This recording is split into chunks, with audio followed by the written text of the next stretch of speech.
My name is Kewaunee Lapseritis. I'm a social scientist, but I also am a health consultant and a Sasquatch researcher for the last 58 years. Well, I first started out, which was 58 years ago, reading an article on the Sasquatch people up in Canada, and there wasn't any books out at the time, so I started to write to different places in Canada and some of the universities in order to get information that they possibly had. And as time went on, more books came out and magazine articles, and that really interested me. And because I was raised with wilderness skills, I spent a lot of time in the forest, so it was easy for me to backpack and to go into the wilderness in order to seek out and interact with the Sasquatch people. At the time, I didn't realize that they were a people, though I thought of them as a people and certainly not an animal, but I was really uncertain. And then it was in September of 1979 that in Wisconsin, out on a farm, where a Sasquatch started to talk with me telepathically. And then moments later, an ET from a spaceship said that he was in a UFO, as you people call it, he said. I wasn't afraid, but it was the shock of my life in experiencing mental telepathy every time I thought they would answer my questions, and I didn't understand, but soon I got the drift of what we were doing, or they were doing. And but at the time, I was an assistant director of an urban Native American agency for First Nations people. I was working part-time as a hypnotherapist and had been lecturing at the Medical College of Wisconsin. So I was very ill-prepared for all of this psychic stuff. My background, of course, in anthropology and psychology.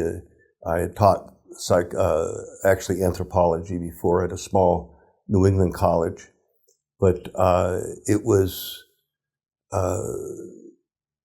a situation where I wasn't focused or cared about anything psychic. And if people feel uncomfortable with the word psychic, then they should use the word quantum physics, because they've already proven that psychic phenomena is real, and there's a tremendous amount of new information out there. But most people, especially if they have PhDs, if they weren't taught by their professor that psychic phenomena is real, then it doesn't exist for them, even now that they've proven it. So they stay away from it. There's a certain stigma, but I objectively followed the evidence to where it led, and that was to a Bigfoot UFO connection. And these forest people have profound psychic ability beyond anything that you would want to even fantasize. So I've been very impressed with them, their kindness and their abilities, because they're 100 times more evolved than we are. They are far more human than we are. They don't go around murdering each other. They don't start wars, and they don't destroy the environment that sustains them like we do.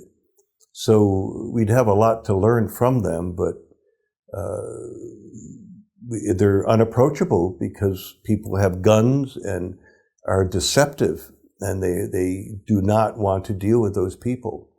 So they try to choose people who are honest and who will help present information to the outer world that's authentic, the real them. And so that's what I've done, but I didn't realize a lot of this for a while, that they want me to be the go-between to speak for them in a sense, because there's no one else in my position as a social scientist and professional speaker and professional writer that they saw fit. There are other people now writing some books on them, and certainly my wife Kelly Lapseritis is writing her book. They've asked her to. Andy Robson has his new book out. He is a contactee as well, and he experienced both the Sasquatch and ETs together. Todd Michael is the other person. He has his books out and so on. And I'm just not an isolated situation, but I have documented 309 people that have had these experiences with the telepathy, dematerialization, and that kind of thing. And 17% of them have had ETs or UFO experiences in conjunction with it. So there is the psychic Sasquatch with a UFO connection is absolutely solid and is the truth behind the phenomena. Well, the first things that started with the telepathy is that they simply were introducing themselves and introducing telepathy. Then they started to come to me at night 2 days later and appear, but I could see through them. They were literally living apparitions. I could see the wrinkles in their face, their pupils moving back and forth. One big Sasquatch floated down through the floor so he would be even with my face, so we could look into each other's eyes. And he could talk to me telepathically in that state, because that's a person's soul self that travels like that, astral travels, and they have great mastery over this. But we apparently, from the things they said, we've merely borrowed these bodies to learn lessons here and to try to fulfill our purpose. Most people think it's to accumulate materialism, and their focus is generally on other things and not on who they really are on a soul level. And they think too much with their heads and not enough with their heart. In the very beginning, our conversations were simply very simple, very basic, because they were, again, just introducing themselves. And I mean, to see them in this other state was quite fantastic. I didn't, of course, understand any of that, but I wasn't afraid, and I knew that they were astral traveling. But they did open me up, my kundalini. I don't know quite how or why, but it did, and I became psychic overnight.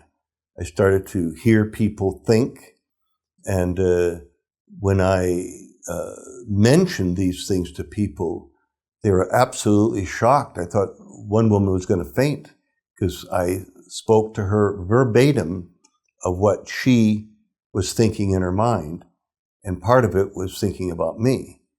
So this is back, I think this was in 1980. So as time went on, the times that I would get sick or got ill, they would want to come and help. They are people that don't waste words. They're very direct, and they started helping me and making suggestions even in terms of using certain herbs. I am a master herbalist, and to use certain herbs for myself or to help others. For example, in 2012, I was diagnosed with a brain tumor. So the Sasquatch told me which herbs to take. And one of them was an Amazonian herb. I had read about it, I've known about it, but how did they know about it? I don't know. He's from North America here. Why would he know about South American herbs from the Amazon? But they do. This gives you an idea of how broad their intellect is.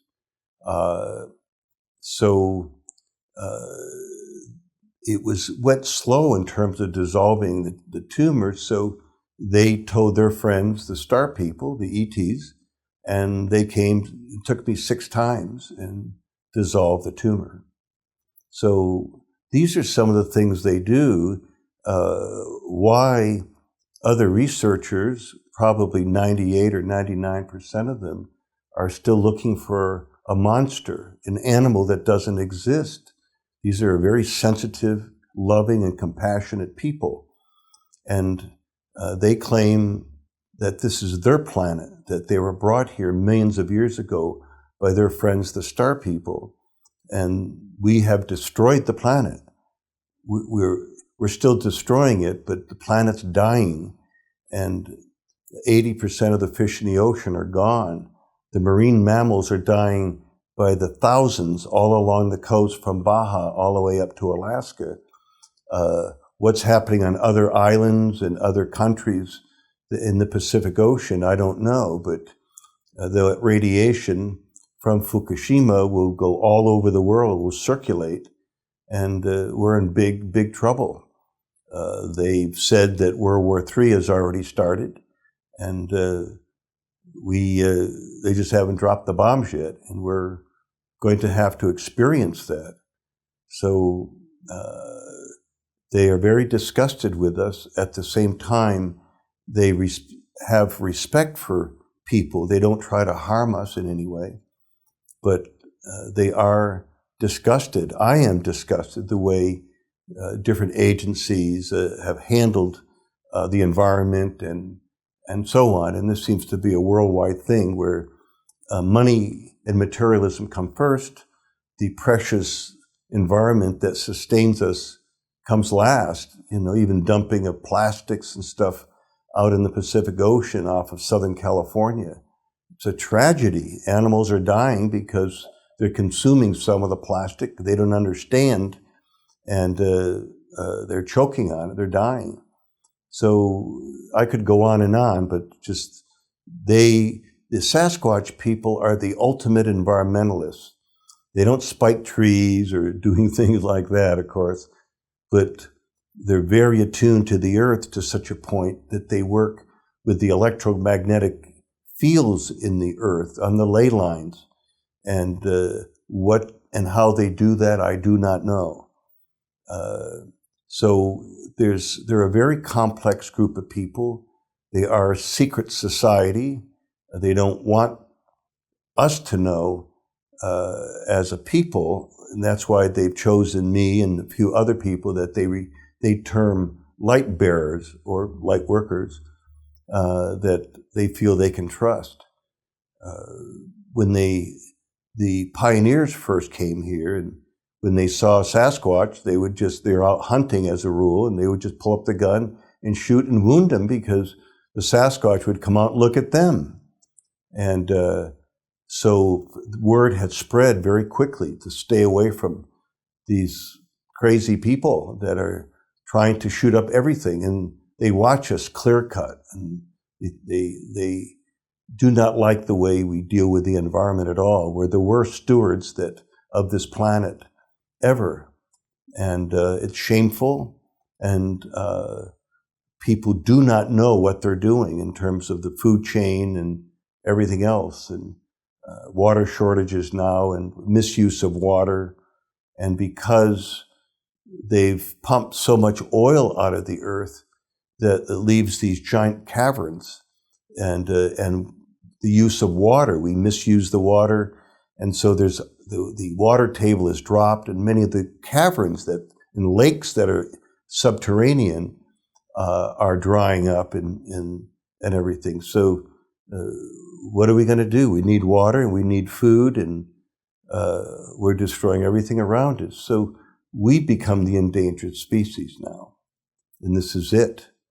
This is 2015, and this is it. We're going to, from here on in, experience the aftermath of these negative decisions that were made by government people.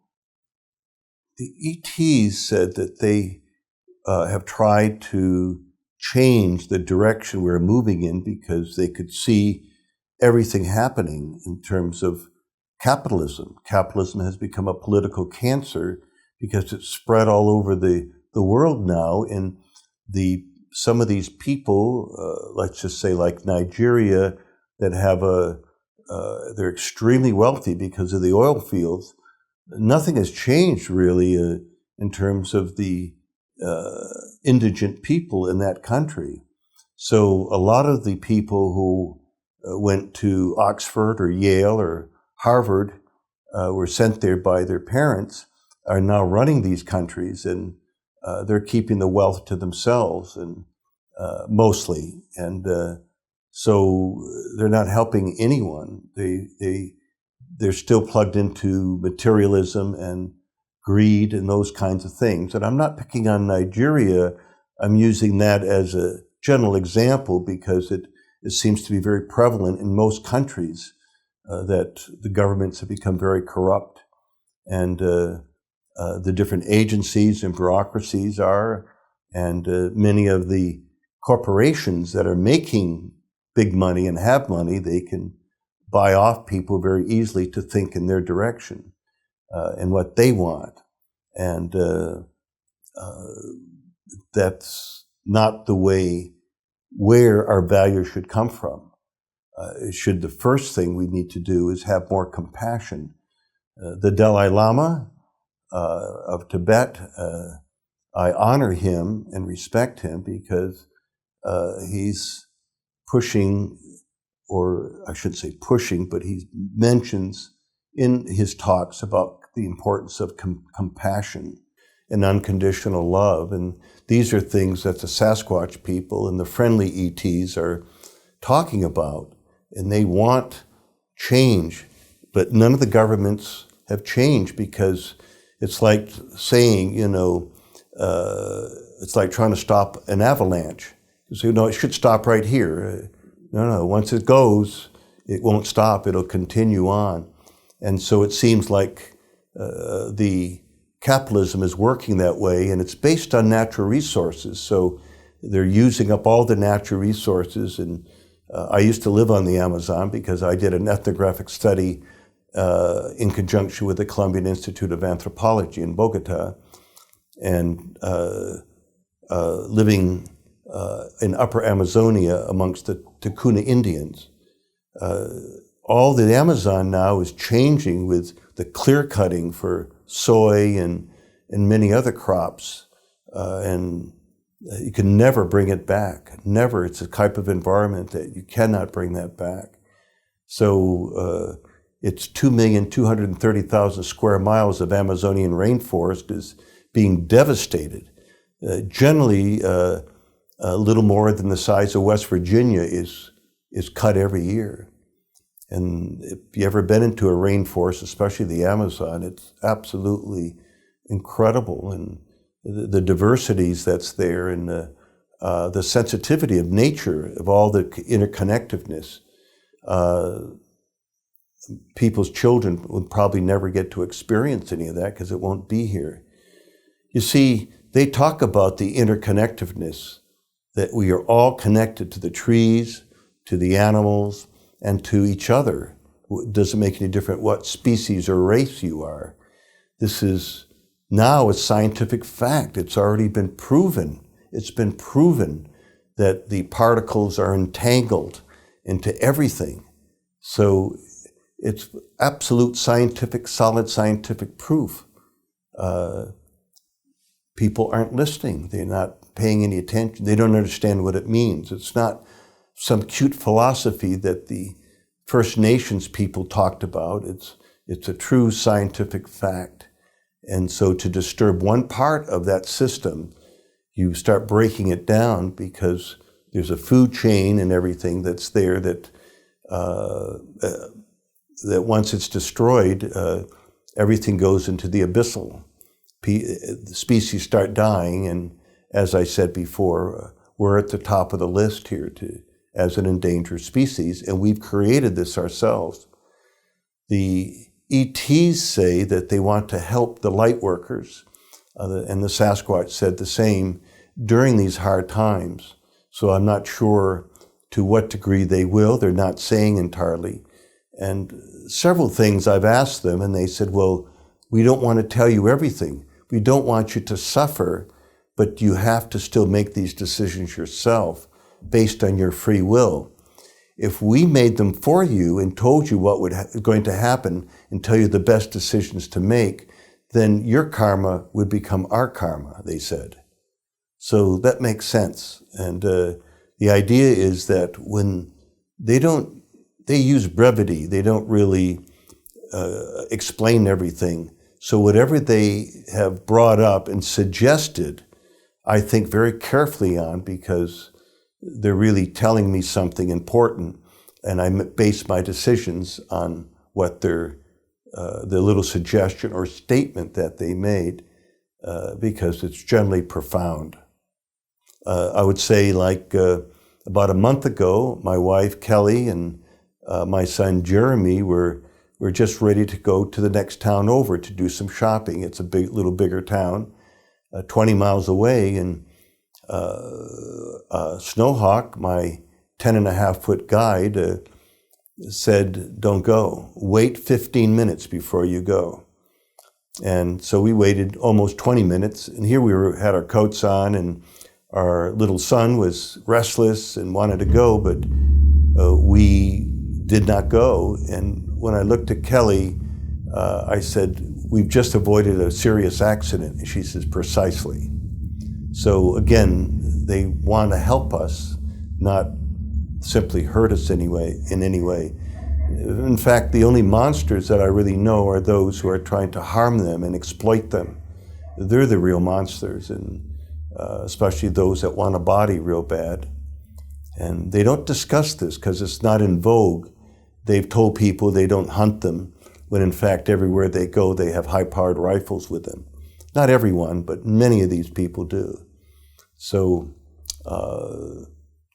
I generally work alone, and now I don't have to go anywhere. They're always around me. They sometimes speak to my wife and I daily, and to other contactees, other experiencers like ourselves, that it's become ongoing for a few of them. And so they are good people that want to help. And a lot of these ETs are time travelers, so they know generally what's going to happen. We can change some of that. We really can change the future if people change their thinking. And if they have enough people in a critical mass, it will change, and it will start to work through the 100th monkey effect, where people start picking up on this and start respecting the environment and respecting each other.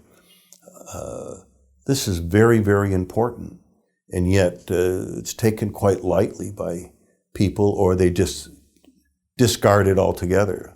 And that's okay. That's between them and God, and I can only share information, and people can do with that as they see fit, and that hopefully, though, it's helpful in their lives.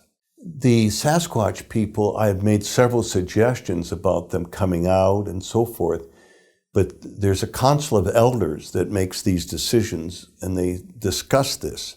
And to come out, it would be very dangerous for them outright. And that's why they're working through light workers, working through people who care, that have a higher vibrational frequency. So if, for example, I thought that if people knew they were absolutely human, then, that would be okay for them to come out. For example, I said to one several years ago that if you had a tooth from an elderly Sasquatch that fell out, or maybe from a child, when the tooth comes out, and it would have DNA there that would prove once and for all that they're human. And they, said that, they said, "Little brother, we know you're not like the rest of the other researchers, that you have an open heart. But these are things that we are dealing with, and it's not for me to try to tell them." So they reminded me, they said, please keep in mind it is us who is in control telling you, not you telling us. And they said something to the effect, this conversation is now through. Not in a rude way, but just what he was saying was, I don't want to discuss, he doesn't want to discuss it anymore because they've already made up their minds on what they want to do. And they thought of all the angles and, they're not interested in putting their lives on the line. So I don't know if they'll come out when there's major cataclysms, and there will be, with super quakes and super tsunamis that will kill millions. So will they come out and help them? They might, to ranchers or farmers, though the ranchers where I live are wanting to completely eradicate wolves, and they want to shoot everything. So they're dangerous people, even though they say, well, look, they're killing my cattle. Well, it's been known from the very beginning when they brought cattle into this country that some of the predators are going to get a few, and that's the price you pay with sheep and with cattle, simply because you're on their property, you're on their turf. But we have this thing of ownership that the First Nations people and many other indigenous peoples of the world were not familiar with. They have like a certain territory that they hunt in or fish in and so forth and gather foods. But with us, that is with the white Europeans, they wanted to have their own property, and therefore this belongs to me. And so now the government's saying national parks belong to me, to us, to this and that. And so we've got all these things that they're not familiar with, and it makes it more difficult for them to deal with us. So I think that I don't know, again, they'd want to help the ranchers, especially if we have water shortages and so on, but they'll only still help people of a higher vibrational frequency. Those people who love the planet, are easy to love unconditionally other people, which still, for some people, it's still difficult. It is at times for me as well. And so they will choose just people who they feel that are approachable without them running and getting a gun or trying to hunt them down. So it's difficult. None of this is easy for them. One of the key ways that they see to get out the message, their message, and researchers focus on the phenomena, the tracks, getting hair, and all those things, where I focus on the message behind the phenomena.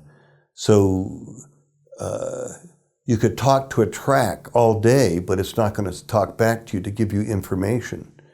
So that's important to understand. I rather interact with the beings themselves, but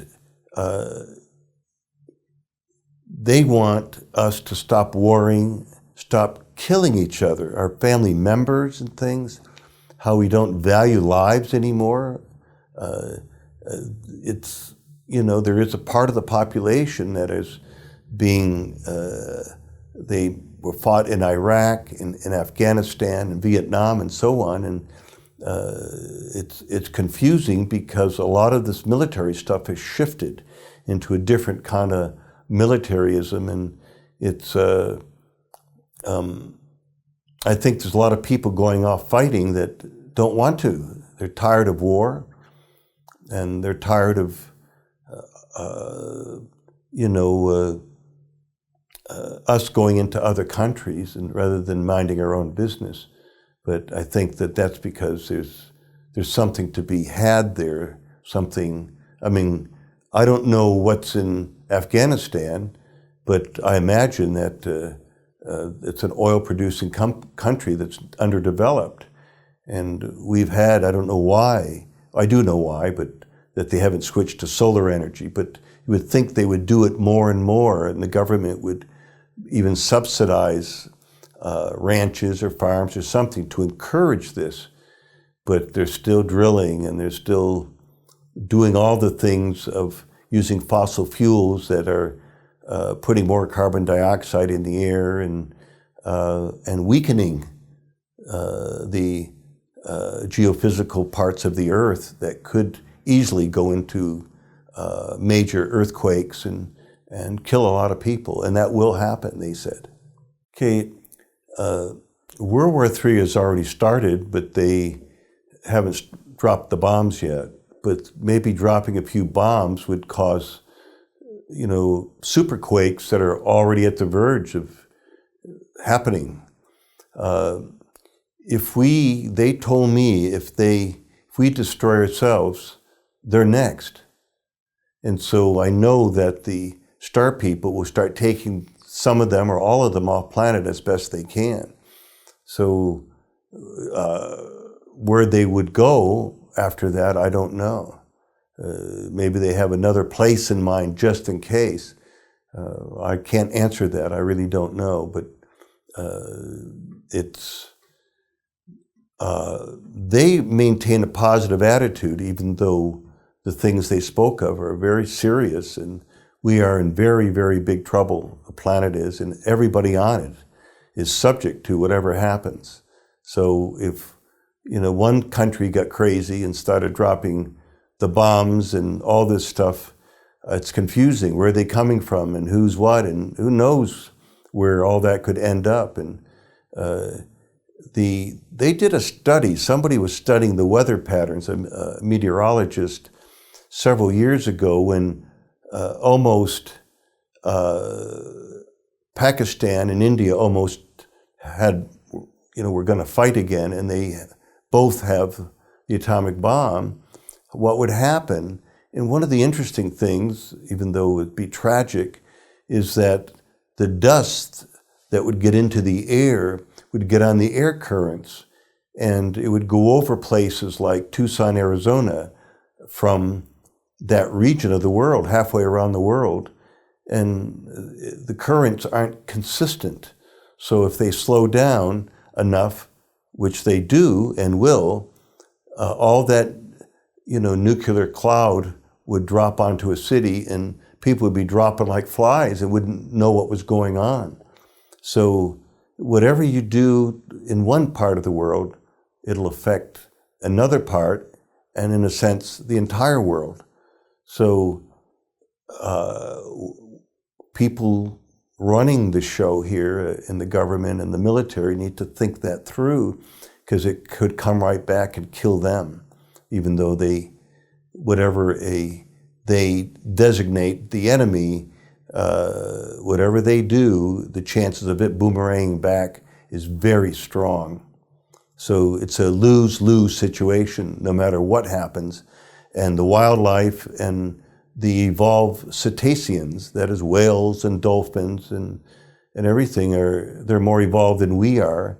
And there's a chance, Dr. John C. Lilly said that he thinks that the cetaceans have been contacted by ETs already and already have an agenda where they could communicate back and forth.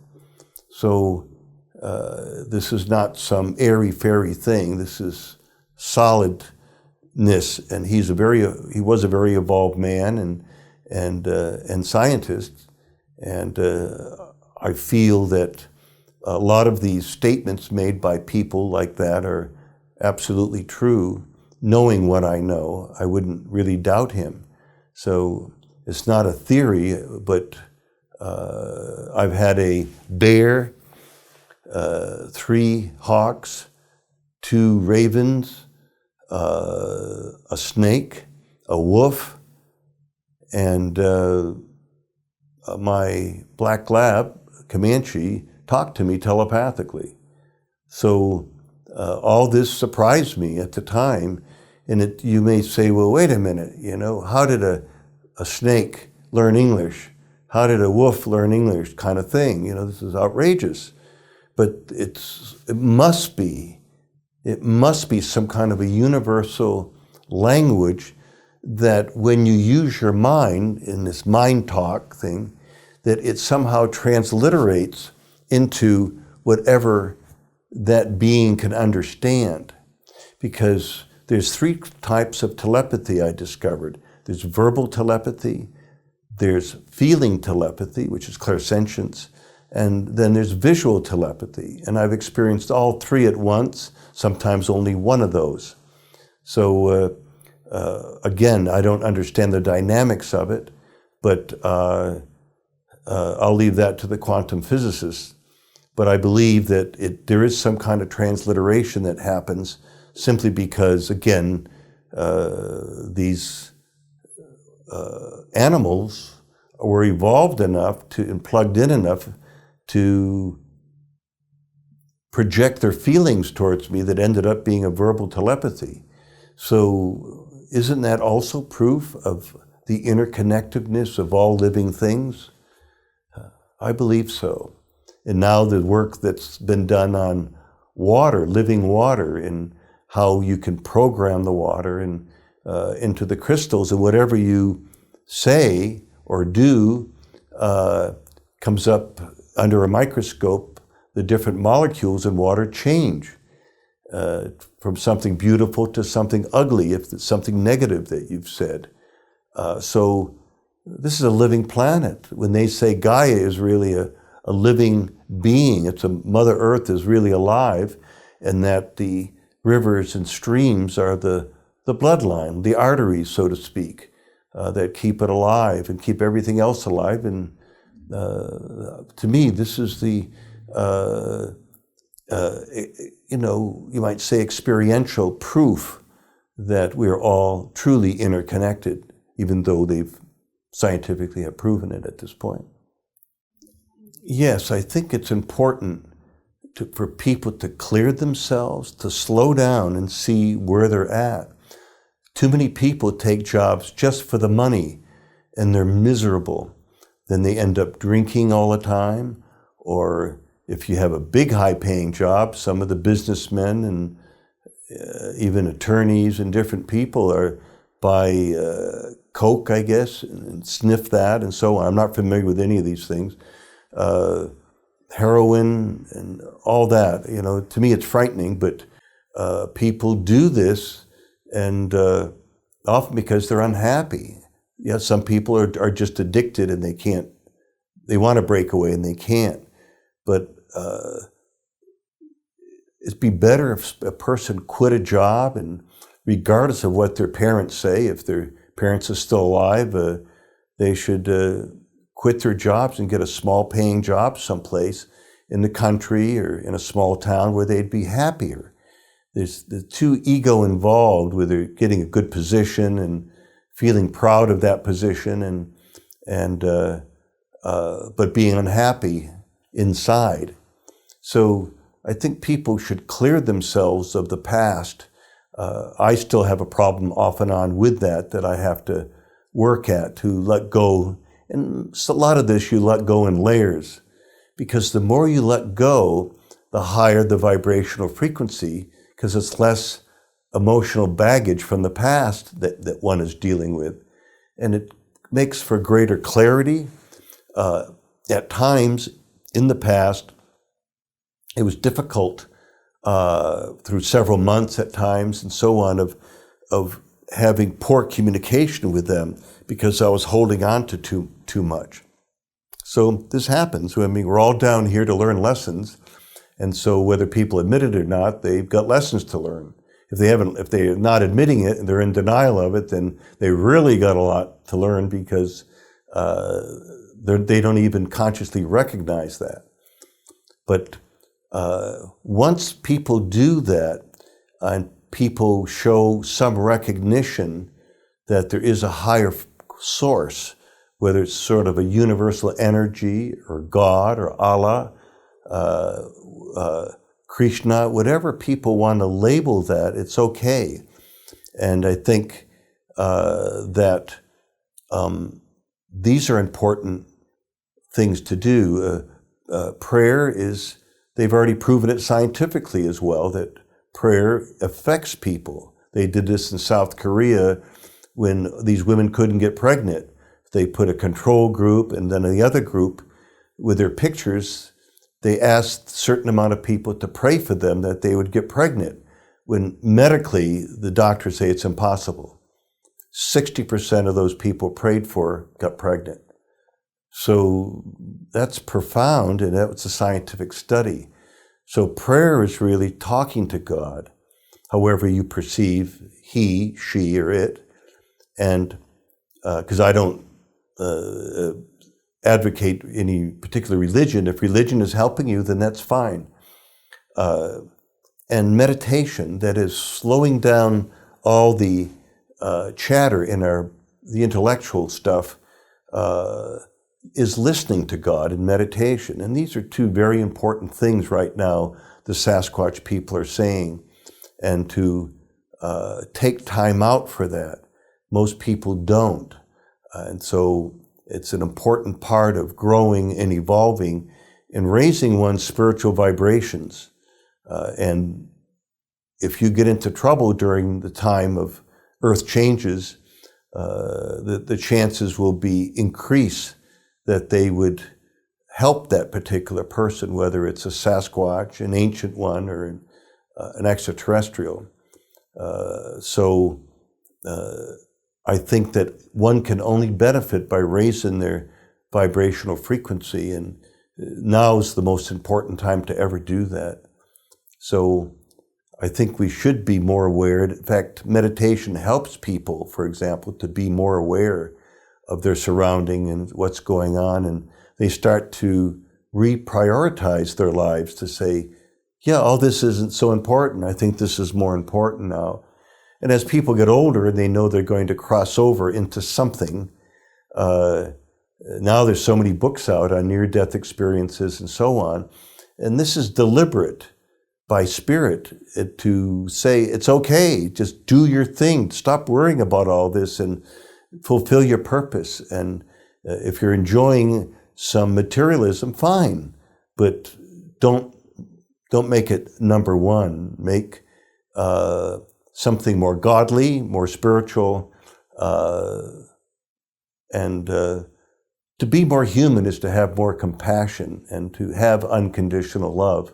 So I still work on this. I have plenty of compassion, but I, at times, need to work on the other aspect of, as they say, love your enemies, pray for your enemies. It only can neutralize that negativity in them, but certainly it clears us. So if you've been wronged by your parents or by a boss or by a next door neighbor, just sit down quietly and clear yourself of it and keep learning to love them, even whether they're dead, alive, or whether you moved away from them. The Sasquatch people say this is the most important thing to do, and it is, especially during earth changes. So I want to share that with the public at large and feel that this is really the message behind the phenomena. We don't need a body to dissect. That's, they said, is primitive science.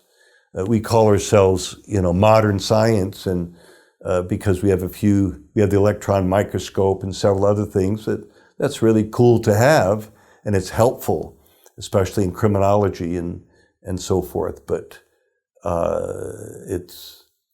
we need to still get down to basics. And being spiritual means respect for all living things, not destroying and clear-cutting the forest, and not spraying dangerous chemicals to get rid of certain plants and so on, because it gets into the water table, it gets everywhere. We just don't understand the interconnectedness, and that's the most important thing.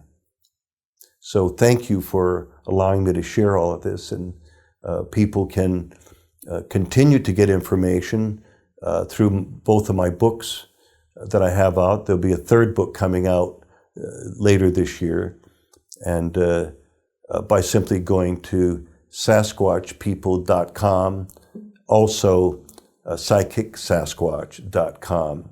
You'll find lots of information on those websites. So thank you again.